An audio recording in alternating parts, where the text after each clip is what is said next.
It's a moving scene as Pope Benedict addressed the cardinals and shared a few private words with many of them. And of course, as you watch this, you have to realize it's probable one of the men he just spoke to over the last hour or so will be the next pope.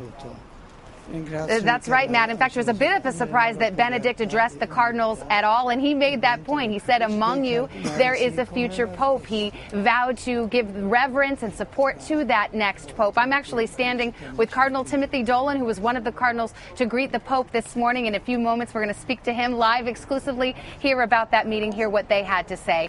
Want to give you a look at how this day is expected to unfold here in Rome. The next time we expect to see Pope Benedict will be just before 5 p.m. local time. That's 11 a.m. on the East Coast. He will emerge from the Apostolic Palace and then take a helicopter to the Pope's summer residence, Castel Gandolfo, just 20 miles south of Rome. Once there, he will make one brief final public appearance. The official end of Benedict's papacy will come a few hours later when the doors of Castel Gandolfo close, the Swiss guards leave, and again, this era will come to an end for the Catholic Church. Let's get right to NBC's Keir Simmons. He's down at St. Peter's Square this morning. Keir, good morning to you.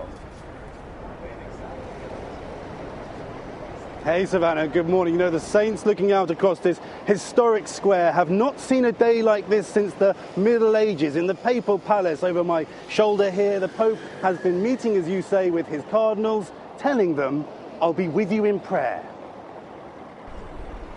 Dawn across Rome. Since St. Peter, this city has seen more than 260 pontiffs. Only 2 popes past in the last 1,000 years have left like this. The cardinals, princes of the church, gathered this morning for a warm farewell to Pope Benedict. Some cardinals wanted to speak to him for as long as possible. Pope Benedict will resign just after sunset. His home for the coming months, this beautiful summer palace, quiet after a frantic few weeks. At 8 o'clock exactly, he will stop being Pope. The Swiss guards who stand guard outside the Palazzo will go off duty because they no longer have to protect the head of the Catholic Church, and he'll go into retirement. Ending an 8-year reign at times rocked by rough seas, he admitted yesterday. Now the task begins of choosing his successor. I think that there's some kind of sort of yearning out there for something different. Somebody new, somebody fresh, perhaps younger. An election, the conclave, with rules created through 2,000 years of experience, secret ballots cast in the Sistine Chapel. But in many ways this will be different. This time a retired pope will be watching from the sidelines. We'll just have to see how it plays out. It's completely uncharted waters.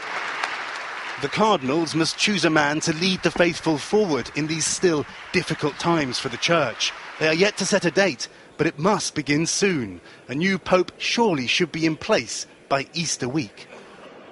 In a few hours, the bells will ring out across Rome as the Pope is taken in a white helicopter for the 10-minute journey to Castel Gandolfo, his summer residence. He is expected to wave from the balcony, Savannah, before going inside. And then at 8 p.m. here, 7 hours from now, Pope Benedict will be Pope no longer. Keir Simmons in St. Peter's Square for us this morning. Thank you.